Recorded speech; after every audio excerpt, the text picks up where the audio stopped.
Bonjour à tous et bienvenue dans cette deuxième vidéo consacrée au chapitre sur l'aménagement du territoire. On va voir aujourd'hui quelles sont les spécificités de l'aménagement des territoires ultramarins. Alors ce cours va être très largement centré autour de l'île de la Réunion, qui sera l'exemple auquel je vais le plus me référer. Mais bien évidemment, le problème est plus large et chaque territoire ultramarin a sa spécificité. Mais on va essayer de voir les points communs qui se dégagent entre eux. Alors une carte pour commencer. Les territoires ultramarins français, vous avez Saint-Pierre-et-Miquelon, la Guadeloupe, la Martinique, la Guyane, Mayotte, la Réunion, la Nouvelle-Calédonie, Wallis et Futuna. Donc on est principalement sur des îles, le plus souvent volcaniques, à part la Guyane qui est un morceau du continent sud-américain, hein, un bout de la forêt amazonienne, et la Nouvelle-Calédonie ou Wallis et Futuna qui appartiennent à la Polynésie française. On a tout un tas d'îles dans l'océan Pacifique. Donc ces territoires sont très éloignés de la métropole et ils sont sur les 5 océans, puisqu'on les trouve en Atlantique, dans l'océan Indien, dans le Pacifique, Atlantique Nord, Sud, et on a même des petites zones comme les Kerguelen ici qui sont proches de l'océan glacial arctique. Donc on est dans des espaces éloignés et variés, même s'ils ont quand même des points communs, à savoir, à part pour Saint-Pierre-et-Miquelon et les territoires comme les Kerguelen qu'on ne voit pas là, ils sont tous intertropicaux. Vous voyez, ici on a les deux tropiques, là on a l'équateur. Donc ils ont un climat bien particulier, qui est un climat tropical, donc chaleur et eau. Alors, je vous ai dit que c'était les îles volcaniques, ce qui signifie que, eh bien, il y a du volcanisme actif sur certains d'entre eux, c'est-à-dire qu'on a des volcans qui sont susceptibles d'entrer en éruption et qui entrent parfois régulièrement en éruption. Alors, n'imaginez pas forcément un grand film catastrophe américain. Un volcan qui entre en éruption, c'est pas forcément la fin du monde, mais ça signifie qu'il faut faire attention et qu'évidemment, quand un volcan est actif, il ne faut rien construire à proximité de son cratère, puisque tout ce que vous allez construire là risque d'être détruit. Hein. Vous n'allez pas mettre des villes ou des villages ou des centres de vacances à côté d'un endroit où il peut y avoir des fumées volcaniques toxiques, etc. Autre point, vous voyez que comme ils sont sur de l'intertropical, eh bien, ils sont sujets à des cyclones. Vous voyez, toutes les flèches bleues là sont les trajectoires des principaux cyclones, donc qui semblent tous quand même partir de se former sur l'équateur et qui de là remontent vers l'un ou l'autre des tropiques. Et bien évidemment, ça signifie qu'il y a des tempêtes très violentes régulièrement dans ces zones-là, tempêtes et averses qui sont extrêmement, dommageables pour les infrastructures humaines, parce que ça peut vous détruire des maisons, des villes, etc. Donc il faut construire en s'adaptant à ça. Ce qui veut dire que tout ce qu'on construit là-bas a un surcoût. Comme ce sont des îles, pour la plupart, eh bien ça signifie qu'il faudra tout importer. Il faudra tout importer, et de plus, il faudra, comme elles sont volcaniques, elles sont en partie montagneuses, donc il faudra construire dans des espaces très contraints. Donc tout coûtera plus cher, les déplacements, la construction de maisons, l'importation de matières premières, etc. Et ça va avoir des conséquences. Alors vous voyez ici un exemple qui est en Polynésie française, c'est paradisiaque. Et voilà les effets, par exemple, d'un tsunami, ou d'un ouragan, une tempête tropicale. C'est simple, les tempêtes tropicales, si les bâtiments sont pas suffisamment bien construits, eh bien le vent peut les emporter et tout mettre à terre. Ce qui signifie évidemment que... Alors on ne construit pas des maisons en carton pour les reconstruire tous les ans, bien sûr. Mais c'est un risque quand il y a des phénomènes, des cyclones trop violents, d'avoir des destructions de maisons et tout. Donc il faut que les populations soient préparées, les infrastructures aussi. Et ça veut dire qu'on va devoir reconstruire beaucoup plus souvent. Donc l'État va devoir dépenser plus d'argent pour reconstruire des infrastructures qui vont se dégrader naturellement. Ça, c'est le cas de la Guyane. Alors la Guyane, c'est autre chose. Comme je vous ai dit, c'est un morceau de la forêt amazonienne. Et donc vous le voyez, c'est de la forêt vierge. Alors c'est très simple, la Guyane c'est très très grand. Et construire à travers la forêt vierge, eh bien ça veut dire que dès qu'on veut faire une route, c'est très compliqué parce qu'il faut araser de la forêt et qu'il faut en permanence entretenir la route et notamment les bas-côtés pour éviter que la forêt ne repousse dessus. On a du mal à voir ça vu de la métropole, mais les climats tropicaux sont des climats où la nature reprend très rapidement tout ce que l'homme a construit ou lui a pris. Donc, c'est aussi une véritable contrainte. De plus, en Guyane, mis à part la côte que je vous montrerai tout à l'heure, eh bien, où on trouve la population, hein, comme dans la plupart de ces territoires, les gens sont sur les côtes. Pourquoi? Parce que c'est là où c'est plus plat, où le climat est plus doux, et où c'est le plus proche du port. Et donc, où, naturellement, c'est plus facile de s'installer. Bon, bah c'est simple, les déplacements en Guyane, ils se font en avion, pour la plupart. Il y a très peu de routes à l'intérieur du territoire, parce que ça n'aurait pas de sens, il vaut mieux faire voler des avions. Ce qui veut dire construire des petits aérodromes un peu partout. Bon, bah, tout ça sont des contraintes. L'éloignement, je vous en ai parlé, vous avez ici la France métropolitaine, et là vous voyez, chaque flèche vous indique la distance de chaque territoire. Alors c'est très simple, hein, la Nouvelle-Calédonie, par exemple, c'est aux antipodes, c'est-à-dire par rapport à la France, c'est à peu près à l'opposé du globe terrestre. Vous imaginez, hein, la Terre est ronde, vous mettez la France en haut, et ben de l'autre côté, au point le plus opposé, c'est à peu près ça, c'est pas tout à fait ça, mais ça vous donne une idée, vous avez la Nouvelle-Calédonie. Donc ce sont des territoires qui peuvent être très très éloignés. Pour information, il faut 6 à 7 heures pour se rendre en avion aux Antilles, c'est autant que pour aller aux États-Unis. Et vous voyez, il faut 2 à 3 fois plus de temps pour aller en Polynésie française. Il faut 24 heures pour aller en Polynésie française, parce qu'il faut compter les escales. Idem pour la Nouvelle-Calédonie. La Réunion, le vol est très long et très cher aussi, puisque des vols longs supposent une grosse dépense de carburant. Donc ça coûte cher d'y aller et c'est loin d'y aller. Donc ça signifie que dès qu'on veut transporter des choses, que ce soit des personnes en avion ou des produits frais, hein, des marchandises fraîches en avion ou par bateau, ça va prendre du temps et ça va coûter cher. La conséquence est très simple. Comme ces territoires sont éloignés de la France métropolitaine, ils sont moins bien connectés au réseau de la mondialisation. Ils ne sont pas très bien intégrés dans l'économie mondiale, ils sont toujours très dépendants de la France. Pourquoi? Parce que la plupart de ces territoires, eh bien, en fait, ce sont des anciennes colonies. Des îles à sucre comme aux Antilles ou à La Réunion, ou des colonies qui vont être faites lors de la grande conquête coloniale du 19e siècle pour la Nouvelle-Calédonie ou la Polynésie. Ce sont donc des territoires qui sont toujours construits dans un rapport de dépendance vis-à-vis de la métropole. Et cette dépendance, elle existe toujours. Les Guadeloupéens échangent beaucoup plus, les Antillais, beaucoup plus avec la France qu'avec l'Amérique du Sud ou l'Amérique du Nord, même si c'est beaucoup plus près. C'est l'avantage et l'inconvénient de faire partie de l'espace français directement, c'est qu'ils sont un peu obligés d'échanger avec la métropole, ce qui veut dire que l'État français va investir là-bas, mais à côté, ils échangent moins avec leurs voisins. La conséquence de cette déconnexion par rapport à la mondialisation et cet éloignement des grands centres et du surcoût du transport, c'est qu'il y a moins d'activités sur des territoires économiquement peu attractifs. Donc le taux de chômage, il est très très élevé. Vous voyez, sur ces différents diagrammes, vous avez le taux de chômage des jeunes en bleu foncé et du reste de la population active, donc de l'ensemble des gens en bleu clair. Si on compare par rapport à l'Hexagone, c'est-à-dire la France métropolitaine, on voit bien que le chômage est beaucoup plus élevé. On a quasiment un jeune sur deux qui est au chômage dans tous ces territoires. Je dis quasiment, en fait, c'est le cas. On a plus d'un jeune, voire des fois presque les 2 tiers des jeunes. Ce qui signifie que les jeunes, pour trouver du travail ou pour leurs études, sont souvent obligés de quitter ces territoires d'outre-mer pour venir en métropole pour leurs études et pour trouver du travail. Donc ils ont tendance à partir et c'est compliqué pour eux de revenir. C'est un peu une diagonale du vide puissance 1000. Même si c'est des territoires très peuplés. Alors, comme il faut tout importer, tout est plus cher. Vous avez ici un panier comparatif à La Réunion et en métropole. Les mêmes produits, d'accord? Alors j'ai récupéré ça, c'est un magazine qui avait fait ça entre 2014 et 2015. Ça n'a pas changé depuis, ça a probablement empiré. C'est très simple.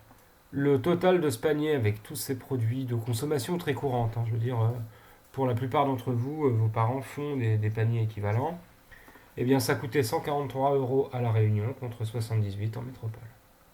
L'écart, il est de 82%. Et effectivement, ça coûte quasiment 2 fois plus cher de faire ses courses là-bas qu'ici. Pourquoi? Parce que sur place, ils produisent des choses, il y a une agriculture, mais qui produit avant tout des produits tropicaux, comme de la banane, de la mangue, des épices, etc. Enfin, je dis de la mangue, je n'en suis même pas sûr. Et ce que vous voyez dans dans les supermarchés, quand vous voyez produits qui viennent de la Réunion ou des Antilles, qui sont 2 grands territoires agricoles, la Guyane aussi un petit peu, vers lesquels on importe, sont des territoires producteurs, mais surtout dans le secteur primaire, puisqu'ils vont faire des fruits et des légumes. Mais évidemment, comme vous et moi, les gens là-bas consomment des choses qui sortent de l'industrie agroalimentaire ou des produits industriels, hein. Des pastilles de lave-vaisselle, ça ne pousse pas dans les arbres, ça ne se cultive pas, il faut que ce soit fait en usine. Il n'y a pas d'usine de produits ménagers ou de produits comment dire, d'entretien là-bas. Donc il faut tout emporter. Importer, donc tout coûte cher. Idem pour les bonbons, les lingettes bébés, hein, c'est 2 fois plus cher dans les produits sanitaires, ça coûte beaucoup trop plus cher. Le dentifrice c'est 2 fois plus cher. Vous voyez, les mouchoirs sont 2 fois plus chers. 100% c'est 2 fois plus cher, hein. La confiture est 2 fois plus chère, les cracottes, les raviolis, tout ce qui est surgelé, bref, tout ce qui sort de l'agroalimentaire. La seule chose, vous voyez, si le thon n'est pas plus cher, c'est sans doute parce qu'il est pêché sur place, il faudrait voir encore. Donc, on a un surcoût de la vie qui fait que c'est un gros désavantage, parce que les salaires ne sont pas beaucoup plus élevés là-bas. Il y a des gens qui gagnent très bien leur vie, mais pour la plupart des gens, ils sont beaucoup plus pauvres à cause de ce coût de la vie qui est beaucoup plus élevé. Les loyers sont plus élevés, les produits alimentaires sont plus élevés et la santé. Pourquoi ? Parce qu'il faut tout amener. Pour ce qui est des loyers, le problème est très simple, hein. Les maisons ont coûté plus cher à construire, elles sont plus chères à louer et on manque de place pour construire. Donc on a un taux de pauvreté qui est bien plus élevé. Alors voilà la première trace écrite, qui résume ce que je vous ai dit. Je vous laisse la noter. Une chose que je devais préciser que je n'ai pas fait, je reviens sur ma petite carte auparavant. Regardez. Ces territoires, vous regardez dans la légende, on a les départements et régions d'outre-mer, ce qu'on appelle les DROM, D-R-O-M, départements et régions d'outre-mer. La la Guyane, la Martinique, Mayotte, la Réunion et la Guadeloupe sont les principaux, il y en a 5. Ce sont les plus peuplés, territoires les plus peuplés, les plus importants, non pas en termes qualitatifs, mais en termes de population. Et à côté, ceux qui sont beaucoup plus éloignés et plus petits, comme la Réunion, comment dire, pas la Réunion, Saint-Pierre-et-Miquelon qui est une île, ou Saint-Martin et Saint-Barthélemy, territoires plus petits, ils ont un statut de collectivité d'outre-mer, ce qui fait qu'en fait l'État les gère beaucoup plus directement. Mais autrement, voilà, c'est la différence de statut. Je ne rentre pas dans les autres détails, ce n'est pas l'objet de notre cours. Retenez qu'il existe des DROM, les départements et régions d'outre-mer, et des COM, collectivités d'outre-mer.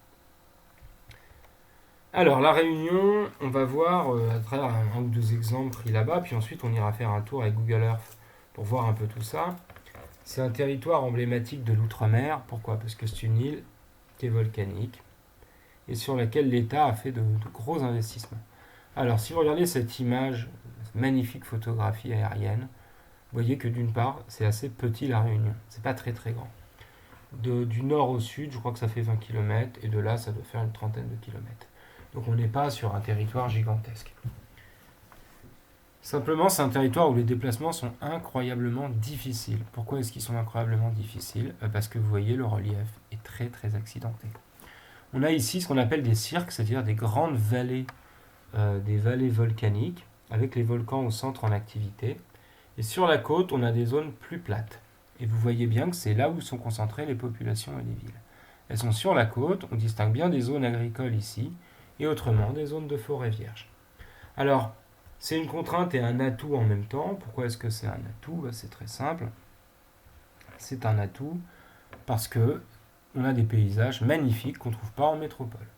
Donc pour le tourisme, ça attire énormément. De plus, comme on est sur des milieux tropicaux, on peut y développer une agriculture qu'on ne va pas trouver ici. Vous aurez la plus grande difficulté du monde à faire pousser des bananes en métropole. Par contre, là-bas, vous pouvez sans problème faire des bananes, des épices et tout un tas de fruits et légumes tropicaux. Qu'ensuite, ils pourront exporter en métropole. Donc, c'est une source de richesse. L'agriculture locale, dans laquelle l'État va beaucoup investir, et le tourisme surtout. Un tourisme à très haute valeur ajoutée, un tourisme de qualité. Alors, pour faciliter la circulation, parce que le principal problème dans ces endroits-là, c'est que les gens puissent circuler pour qu'il y ait des échanges, à la fois des échanges économiques entre les villes, mais aussi que les gens puissent habiter le territoire, se rendre facilement sur leur lieu de travail, aller faire leurs courses, qu'ils ne passent pas des heures et des heures dans les bouchons, et que les touristes puissent facilement visiter, eh bien l'État construit des aménagements, comme ici la route du littoral. Alors vous voyez, là, la Réunion, alors, d'est en ouest, je vous disais, oui c'est ça, ça fait 40-50 km sur une cinquantaine. C'est pas très très grand. J'étais un peu en dessous tout à l'heure. Bon, le principal problème à La Réunion, c'est simple. comme au milieu de l'île, vous avez des grandes vallées, des cirques avec des... Cirques, c'est le nom hein, des vallées volcaniques, vallées encaissées, avec des volcans en activité, toute la population est sur les côtes. Donc elle est concentrée, massée sur les côtes, parce que c'est là où vous avez le grand port, à Saint-Denis, à côté de Saint-Denis-la-Réunion, d'où arrivent toutes les marchandises. Vous avez l'aéroport de Saint-Denis qui permet de communiquer avec la métropole et l'Union européenne. Et si vous regardez au sud, vous avez une zone qui est très exposée à certains vents.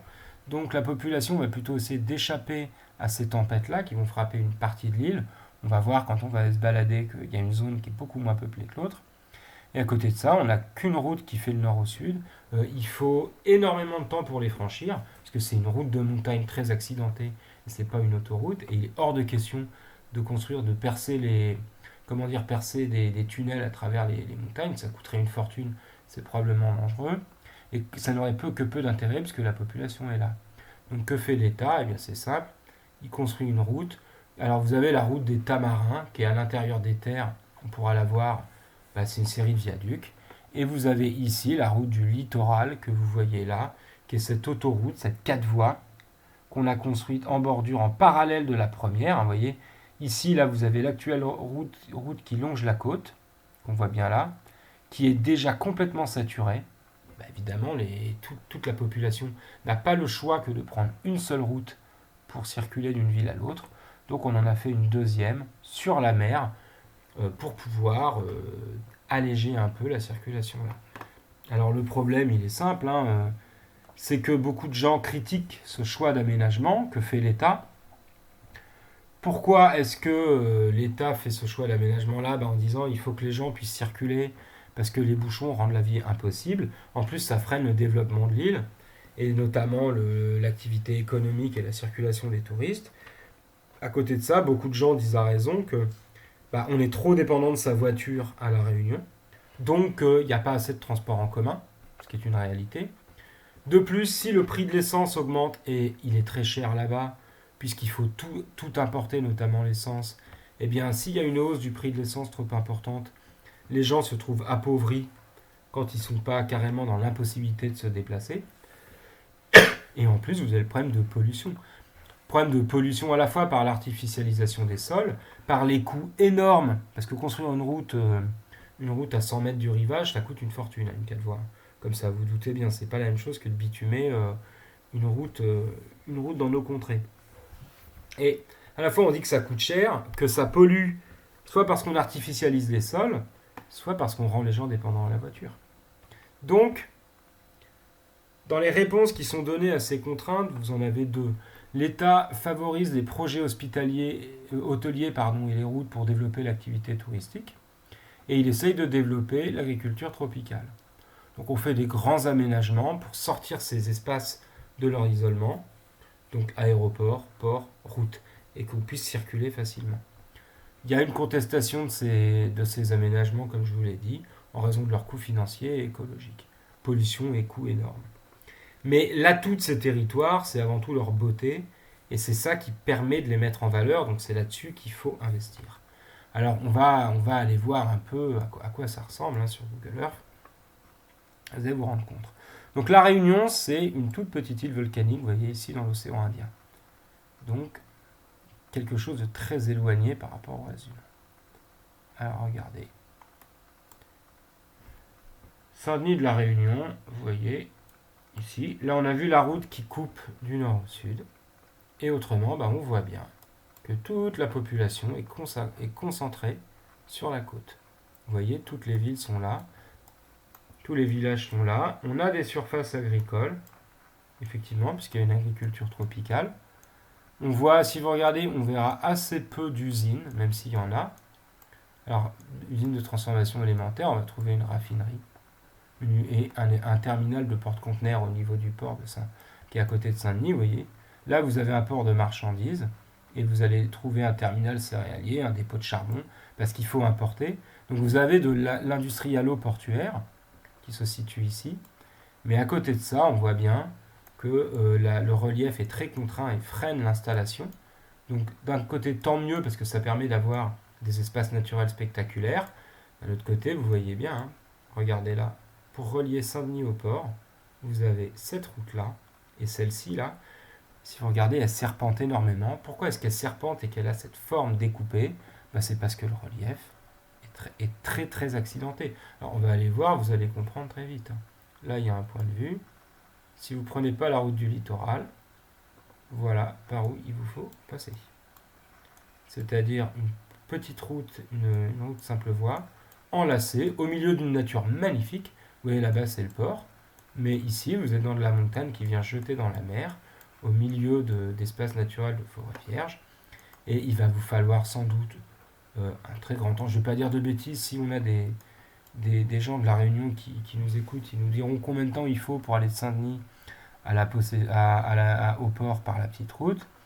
Mais vous vous rendez compte qu'elle est difficile à pratiquer. Et c'est pour ça qu'on est en train de développer la route du littoral. Vous voyez, la route du littoral, vous avez l'actuelle route du littoral qui est construite à flanc de roche. Vous voyez, pour la creuser, il a déjà fallu gratter. Et évidemment, qui est déjà saturée tout le temps. C'est pour ça qu'il y en a une nouvelle qui est en train de se construire ici, là. Alors peut-être qu'elle est terminée aujourd'hui, parce que la photo date de 2015, donc cette photo-là a 7 ans désormais. Donc depuis, on peut voir là, en vue aérienne, on voit déjà qu'un certain nombre de travaux avaient été faits. Et ça vous donne l'idée d'où l'importance. C'est la seule route qui permet en gros de relier Saint-Denis, la ville principale, au reste de la zone. Alors à côté de ça, on a la route des Tamarins, je vous ai parlé, qui elle est à l'intérieur. Alors on voit bien ici qu'on a des zones pavillonnaires, des zones habitées. Vous avez des maisons. Donc ici, on a des gens qui vivent. Il y a des restaurants, des supermarchés, tout ce qu'il faut. Il y a des espaces agricoles. Alors ça se voit. On voit que c'est montagneux parce qu'on a des formes d'agriculture en terrasse. Alors si on peut aller voir, on va se mettre sur les Tamarins, on verra. Et au milieu, on a la route des Tamarins, qui est une 4 voies. Pourquoi? Parce que s'il n'y a pas la route des Tamarins, c'est très simple, on n'a que de la petite route et il faut passer à travers les villes et villages qui sont là-bas, ce qui ralentit énormément. Et vous voyez, de droite à gauche, on a bien des espaces agricoles avec la mer qui est là et directement, ça remonte vers la montagne. Alors, vous pouvez voir que les paysages sont superbes, évidemment. C'est un lieu de toute beauté. Alors justement, allons voir un petit peu la beauté de ces paysages. Je vous ai dit que c'était très accidenté à l'intérieur. On va se mettre au hasard, on va regarder les zones sud, là, avec les cirques volcaniques. Bon, ben voilà. Voilà l'intérieur de l'île. Vous avez, je pense que c'est un des volcans. Non, là, on est dans les nuages. Ça aurait pu être un volcan en activité, mais vous voyez, quand vous êtes au centre de l'île, vous êtes dans un espace, effectivement, où il n'y a aucune construction. Vous avez le sentier de randonnée, ça attire des touristes, vous les voyez là, donc c'est un atout. Mais la proximité avec un volcan qui peut entrer en éruption, fait qu'on ne va pas aller construire quoi que ce soit. Alors regardez, voilà. Ça donne ça. Si vous voulez voir du volcanisme actif, il faut aller là-bas, puisque régulièrement, il entre en éruption. Et ça, ce sont sans doute des fumées du volcan actuellement. Donc vous avez un relief des paysages tout à fait incroyable pour les amateurs de tourisme naturel qui font que la Réunion est un endroit extrêmement prisé. Vous voyez, ça, c'est les cirques intérieurs de l'île. Vous avez une variété de paysages quand vous faites quelques kilomètres qui est incroyable. Là-bas, on a la mer et on voit les endroits où il y a les villes. Là, il y a un village. Et autrement, on est dans une nature magnifique et totalement unique, qui attire, qui est un atout énorme pour le tourisme. Donc les deux ressources, la contrainte de la montagne et de l'île est en même temps une ressource, comme souvent.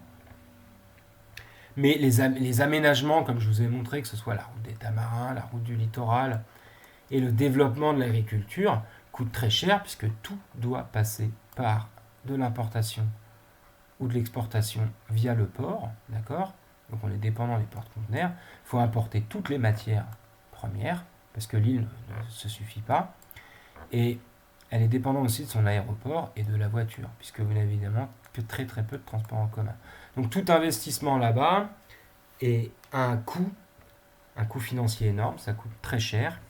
Et l'idée, c'est de rendre le territoire à nouveau dynamique, sachant que le principal atout de ce territoire, c'est le tourisme, mais on ne peut pas développer que le tourisme ou l'agriculture. Il faut aussi trouver des solutions pour donner du travail aux jeunes, comme je vous l'ai dit. Voilà, je vous remercie.